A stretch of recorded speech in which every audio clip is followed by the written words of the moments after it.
welcome on in, everybody, for just the second time of this season, a victorious WyoNation post-game show. Your Cowboys have won a football game 49-45 over the New Mexico Lobos, outscoring them 14-0 in the fourth quarter, which took what was a very close and tight game most of the way into the Cowboys' favor. So welcome on in. I am Chad Smith, your host for this one, and joining me this afternoon is Mr. Bryan Stevens. How you doing, Bryan? Doing good, Chad. Great. Finally a good day to be a Cowboys fan. Finally. Yes, after the Air Force game, it's been a few weeks since Wyoming has tasted victory. There's a lot of positive things to talk about. And there is also a lot of negative things to talk about that this football team still hasn't solved, but we will start with the positive, of course. And so two big positives to take out of this. Number one, Harrison Whaley is by far the best running back we've got, and it's not even close. Oh, no offense to Sam Scott. Sam's been doing an awesome job this year. Put up his first 100-yard game last week, even on two bum knees. But Whaley's just a different animal. He had 6.3 yards per carry, 170 yards on 27 carries. He was just making people miss. And it was awesome to see. Second big point, Caden Anderson, 20 of 29 for 342 yards and 3 touchdowns. Chad, who do you think the last quarterback to pass for at least 342 yards was? Oh, you've already done the research. I mean, you would think the answer would be Josh Allen. It is not. But I figured that was a trick question. Brett Smith. Okay. The last time we had at least 340 yards of passing was November 23rd, 2013 against Hawaii. Brett Smith had 498 yards, and that's the last time we even came close. Wow. Good research there. Yeah. So just going to address the chat real quick. Matthew, Joseph, everybody that roots for the brown and gold knows that Caden Anderson should have been starting since the second half of the Arizona State game. Anybody with eyeballs could see that Evan Swoboda was not the answer. Anderson was good. He was putting the ball where it needed to go. He was finding open receivers. He even made some hay with his legs, man. It was like it. And the passing game being competent opened running lanes. Like we've seen Jamari Farrell in there when Evan Swoboda was the quarterback, and he was struggling. Today, Farrell had 90 yards, 89 yards on 20 carries. The holes were opening up because they had to worry about the receivers.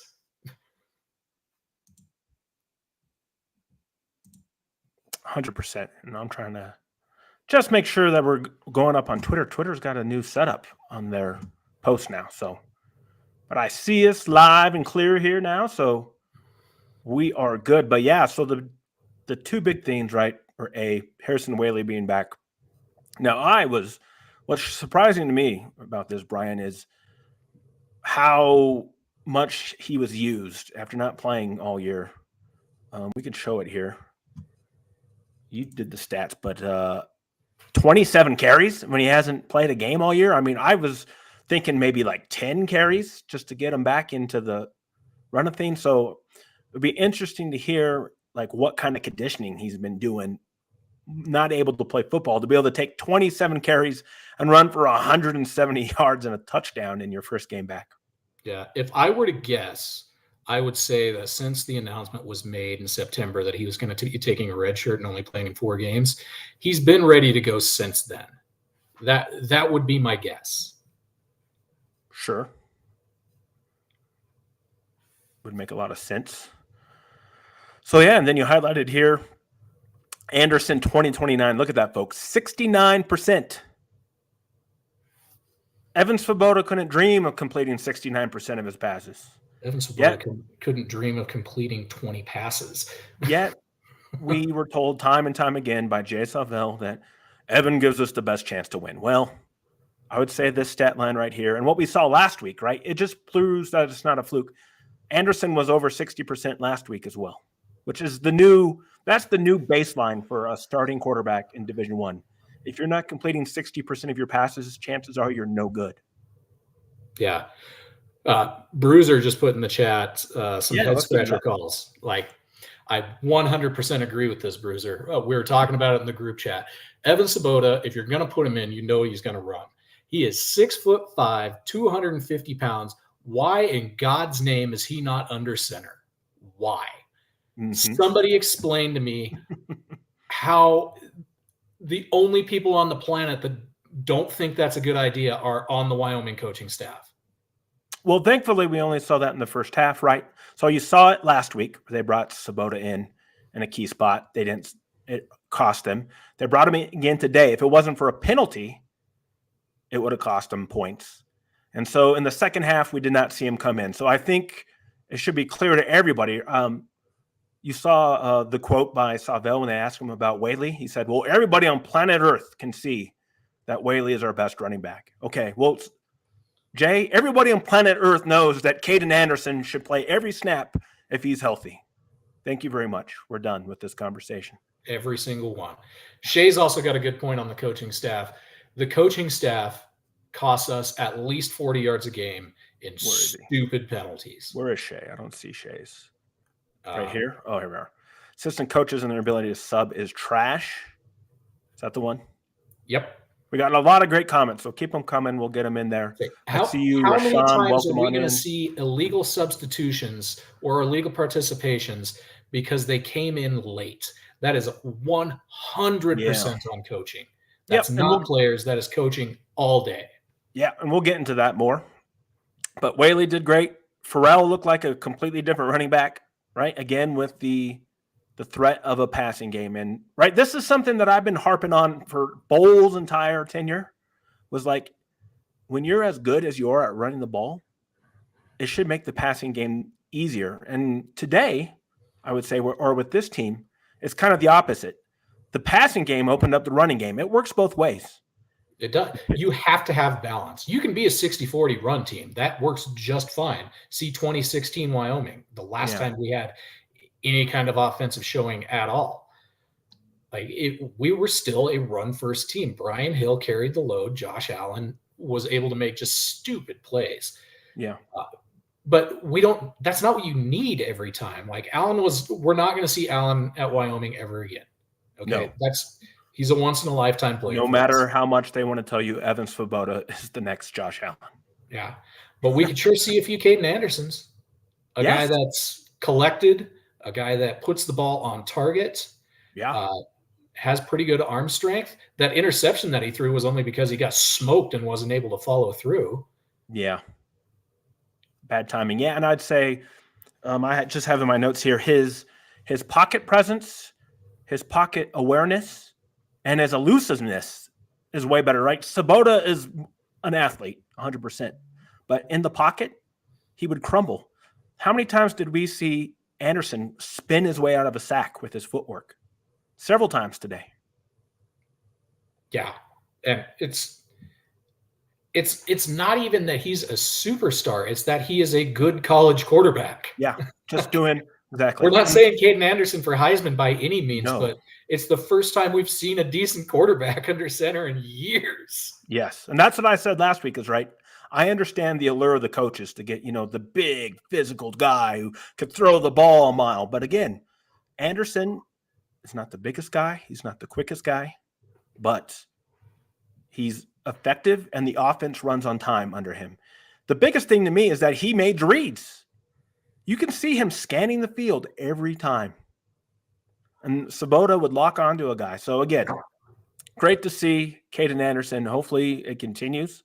We've got, roughly about a game and 3/4 that he's played now as the bulk player. And so he should have a clear runway for the rest of this season to see what he can do. Yeah, there's no doubt in my mind that he is the only person that should be playing quarterback unless he gets hurt. All right. So we got some new people here. I don't think we've seen JY in here before. Thank you, buddy, for joining on in. Let's go Wyoming. That's right. Our second win of the season, which is good to see. Joseph is here. As you know, Bruiser's an old hat. Shay, obviously, is part of the crew here. You mentioned Eric, and we'll talk about this. Some baffling coaching decisions. We'll get into that. Rashawn is in here again. Good to see you, Rashawn. No, Rashawn has been asking Matthew, I also agree. Peasley was definitely a good quarterback. He is way better than any of us gave him credit for at the time. That guy was a gamer. Yes. Yeah, no, Peasley was. Although he infuriated me with his footwork and stuff, but he wasn't a quarterback. He was a football player, which is fine. And he can get away with needed to be most of the time. Yeah. Yep. Let's see here. Clint says Caden stands in the pocket, takes the hit, delivers the pass on target. Yep. As a freshman. 100% Clint. The biggest differences, or the biggest thing, right, that I see is on those out routes. He's on time every time on those out routes, and those guys are wide open. And those are the passes you have to be able to hit. It doesn't matter if you can throw the ball 70 yards if you're not accurate. And how about his deep balls? Several deep balls where he dropped them into the only place where his wide receiver would catch it or it was going to be incomplete, and he dropped them in there, especially to Sargent. Let's talk about Sargent. Coming out party for him. Look at this, boys and girls. 6 catches, 186 yards, 1 touchdown. Now, I don't know if you did any research on this. I'm guessing we haven't had anybody had anything close to this production since Nayor. Oh, yeah. No, there's no research needed for that. That is easily the last time we've in had a single game receiver. Yeah, we'll have to look up the last time we had a receiver go for over 150. I bet it was Nayor. And then before that, I don't know. You'd have to go back pretty far. But very good to see him kind of have really good chemistry, obviously, with Anderson. Let's see. Matthew has another comment. Some of Anderson's best plays came when he wisely threw it away. Exactly. And how many times did you see him run around a little bit instead of just, forcing a yellow ball, saying, you know what, I'll live to play another down and just toss it out of bounds. Exactly. 100%. And then when he's standing on the sideline looking for someone and then just flips it out of bounds like you should instead of trying to force something in there. Yeah. JY, it is not wrong to be excited about next season after today. I think the most exciting thing is it's going to be a new coaching staff. Oh, okay. I don't know about that. There's no universe in which coaching is not a problem. Look at our defense today. Yeah. We'll have 400 yards of rushing to 2 ball carriers. Yeah. So let's look at that. Right. So we have been harping on the offense pretty much most of the season, but let's just be honest here. The defense has been an absolute dumpster fire pretty much all season, allowing 576 yards today. Look at that. 412 rushing yards. We haven't given up that many rushing yards since 2016. Actually, my research was wrong. We gave up 401 to it was UNLV in that 2016 season. But we gave up over 500 yards of rushing to New Mexico in that same season. I think I got the number here. I think it's 568 rushing yards we gave up. My goodness. And that's a game that we lost 56-35 in Albuquerque. So Wyoming does not play good rush defense in Albuquerque, it seems. Yeah. But hey, this is the first time we've won in Albuquerque in I don't know how long. So I'll take it. Yeah. We could pull that too. Yeah. But the defense, is a man. 5-year contract. We have all those buyouts coming from the teams that are leaving the Mountain West. If there is a golden opportunity to hit the reset button, this is it. Outlaw Joe, who I talked to on Twitter quite a bit. Great question. Who do we think was pushing Svoboda, Savell or Johnson? Well, I think you know the answer. It is always the head man. 100%. He's been banging the drum for Savell since preseason. No, not even that. Before Johnson was even on staff, right? First day, Jay Savell is my starting quarterback. The head coach. He announces, just bar none, Evan Svoboda is our starting quarterback the day he got the job, which I thought was insane. And it proved to be insane. So again, it goes into, you guys want to talk about questionable coaching decisions. Yes, I think Savell, I understand this is his first year, but I think it's clear to everyone that he makes highly questionable decisions in game planning, in game management, which you saw again today, end of the first half. Your quarterback is on fire. You have what, a minute and a half with 3 timeouts, and you sit on the ball. Yeah, Makes no and sense. then you run a hurry up to sit on the ball again. It's Yeah. you're midfield. Yeah. Like getting into field goal range is completely doable at that point. Yeah, those are very good questions. So, yeah, no, I mean, as I said before, Johnson's scheme I have no problem with, because all the plays that you've been seeing made today, they've been there.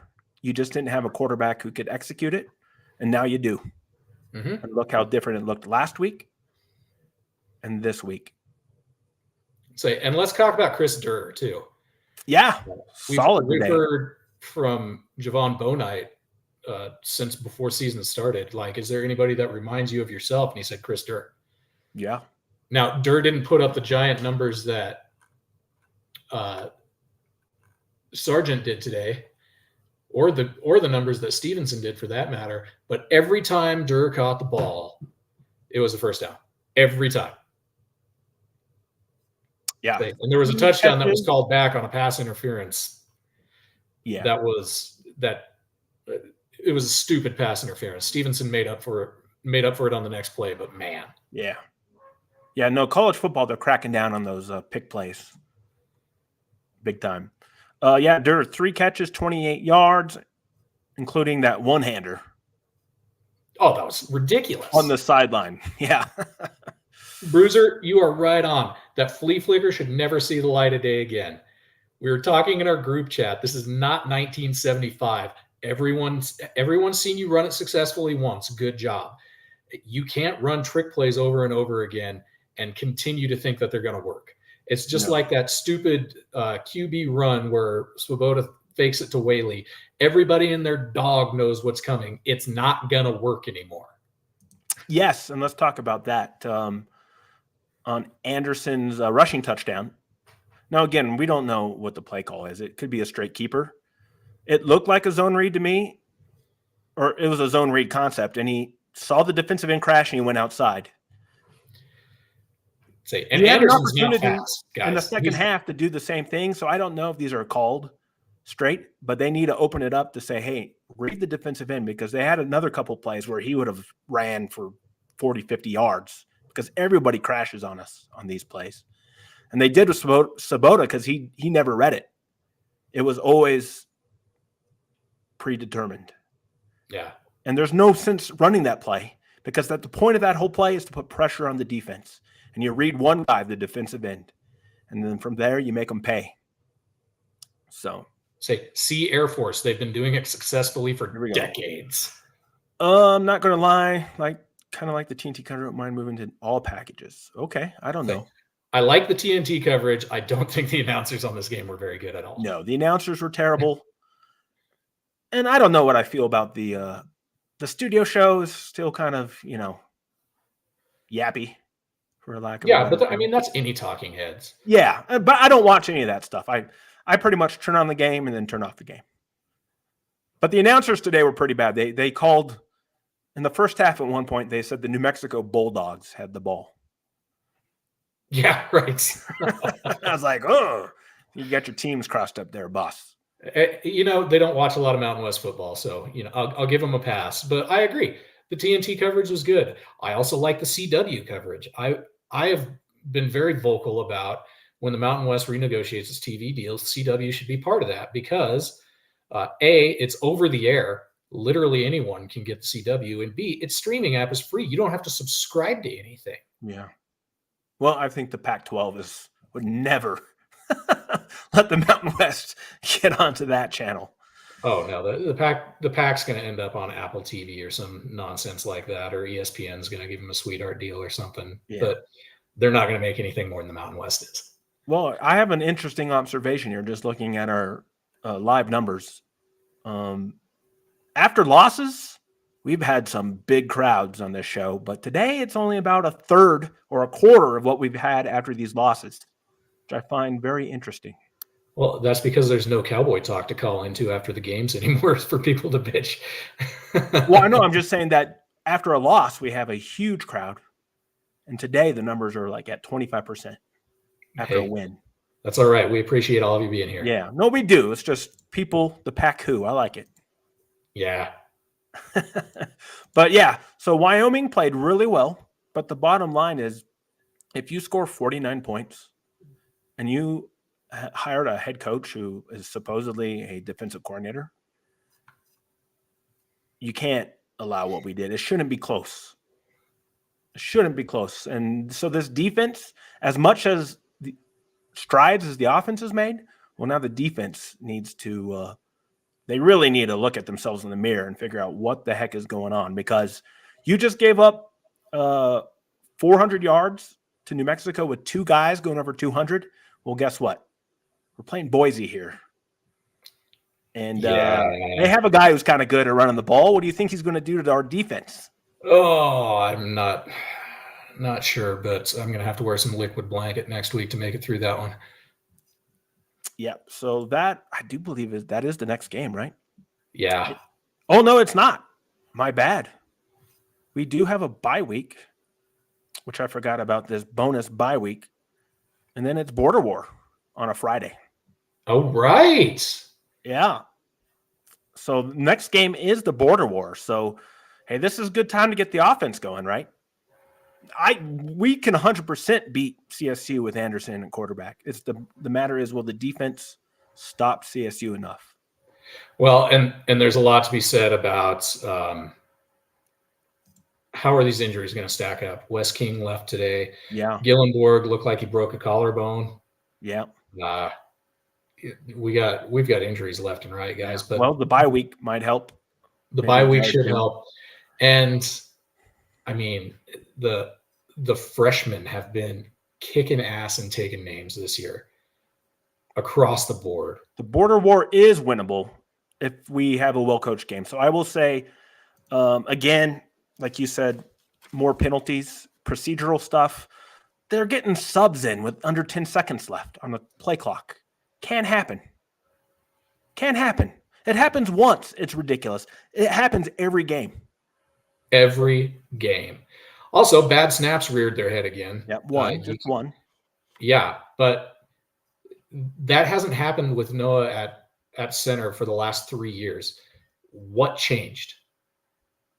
I don't know. Yeah.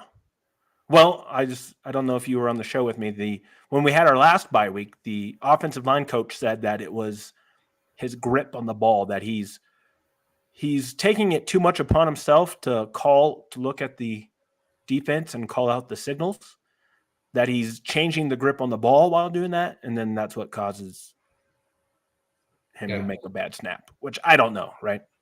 Yeah. Shay, I'm with you. We should be playing more freshmen. We've got Onyego. He could play at middle. Dash Bauman's there. Yeah. The defense has got problems. Yeah, there's a lot of talent on this team. I'm worried for the offseason if we still have this staff. And if we don't have this staff, I think transfer portal is going to hurt this year. But we're not going to dwell on that today. We're going to celebrate a win. Yeah.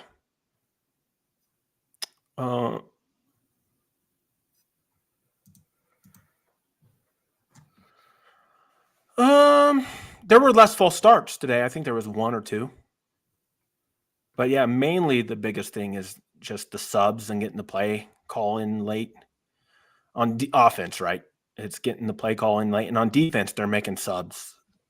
Yeah, and I don't want to crap all over Swoboda either, Matt. No, he seems like a good guy. He is out of position. The dude's not a quarterback. No.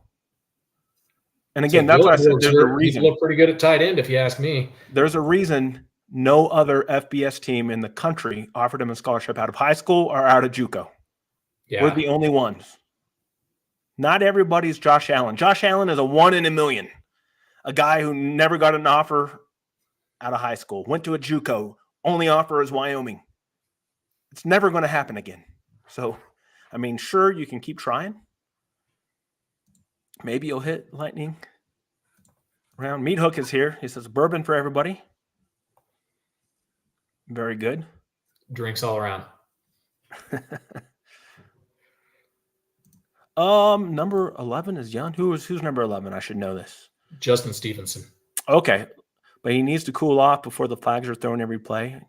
Did he get a 15-yarder today? I don't think he did. Who? Yeah, we don't want to see Colby Taylor again. Yeah. Getting stupid penalties. All right, hold on here. Too many things coming through. But yeah, there's kind of your snapshot. Wyoming wins. The coaching staff tried their best to throw it away like they have 2 other games. Or 3 now, I forgot. Yeah, 3. Because they threw away Idaho. They threw away San Diego State, and they threw away last week. Almost threw away today. Came pretty dang close, but thankfully the players made enough plays. I think obviously the big turning point was the pick 6 by Rook Brown. That got him within 3. And then after that, they got the 2 touchdowns in the 4th quarter and won the ball game. Yeah, Eric, let's talk about that. Yes. Targeting. What in God's name is targeting? They pulled the definition up on the screen. You have to lower your head or lower the crown of your helmet and aim for the head, which they showed on slow-mo 18 times. That's exactly what that defender did to Anderson. That's exactly what happened to TK King. Like, I don't understand it. Like, I officiate at the high school level. I would have called that targeting 10 times out of 10. Yeah. I don't know what it is either. So it's just randomly enforced, and you watch any college football game, and it's just bizarre what they call targeting and what they don't. But I have a funny story that I've never told on air. So this would have been in Josh Allen's final season at Wyoming. I am up in the press box, and there is a targeting call on us against the opposing quarterback, I do believe. I don't think it was on us. It was against the opposing quarterback. And I was in the press box, and I was sitting next to none other than Washington Redskins GM Doug Williams. And him and I got into an argument over targeting. And of course, him being a former quarterback, he was all about targeting. Like, oh, that's targeting. We got to protect these guys. And I was like, I don't know, man. So me and Doug Williams had a nice conversation about Chad, that. no offense, but if I'm asking opinions of you or Doug Williams, I'm probably going to listen to him way more often than you. Well, I know. But in this case, he was wrong because targeting is a ridiculous joke. Yeah. But yeah, it's kind of funny. Yeah. So next game, Friday, 6:00. It's on CBS Sports. If you all can make the drive down to the sheep pen, I'd highly recommend it. I don't think we've lost there. We may have lost there during the COVID year, but that doesn't really count. It's a pretty sweet stadium, and it's nice to hear the Wyoming fans cheer louder than the sheep fans. 100%. I used to work for a company that sponsored a box down there, so I was the only Wyoming fan, like brown and gold, head to toe, going nuts. In the first game we played them there, it was a lot of fun. Nice. Yeah, no, I'm sure though should be a good contingent of Wyoming fans, especially on a Friday night. I know they don't particularly have good crowds there, so there should be plenty of tickets available. And yeah, we have a bye week, so we got 2 weeks to talk about it, which is great, I think. And we got, of course, basketball season's kicking off, regular season on Monday. Basketball tips off Monday. Minnesota, Concordia St. Paul Bears. They're a D2 school. And so we published 2 of Bryan's interviews so far on the YouTube page. Tomorrow, I'm going to publish another one, and then we'll have another one ready to go Monday. So yeah, the last 2 we've got left are Toko and Pat Stacy. Yep. Yes, and of course, Shay. We'll get your plug in. Yes, Wyoming kicked off the NCAA wrestling season in Cheyenne at the Duel at the Daddy, and with a dominating win over Campbell. Yeah. Good revenge from last year. And big ups to Frontier Days. Like that was a pretty sweet setup. Mm-hmm. And then, I don't know, Shay, you might be able to comment more on this, but Campbell's already asking for the rubber match because they beat us last year at the first special event. We won this special event, so I don't know. So they got to agree to another special event. I don't know where they're going to go, but I was always saying top of Devil's Tower. That'd be dope. You couldn't do it, of course, but a duel on top of Devil's Tower. Let's do it. Yeah. Outlaw, we're feeling good about Sundance. I've met the guy. It's not a show.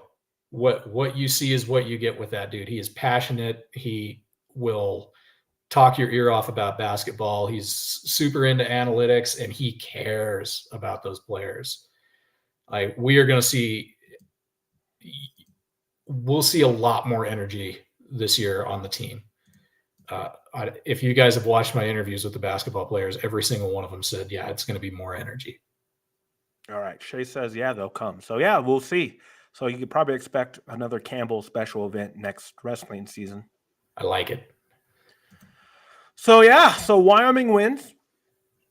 They have Whaley back. They've got a quarterback. Looks like maybe a number one wide receiver now, and Sargent, who's got good chemistry with the quarterback. And so now Wyoming needs to figure out the defense, and they have a chance to be competitive in at least against CSU. Boise. Hey, I'd love to see us run the table on the defectors to end the season. Yeah. We're not going to Boise, I don't know. And then, of course, finishing up against Wazoo, who's also very good. They're like, and what, Pullman. 7-1? Yeah. Yeah. So I'd be happy with one more win at CSU, but I'd be happy with losing all three as long as you stick with Anderson, you develop them, and then we have something to build on for next season. Yeah. So, I am not okay with losing to CSU ever. Okay. True. I mean, I understand that, but we got to, again, yeah, that's where I'm not sure about that because Norvell is a good coach. Savell, not a good coach.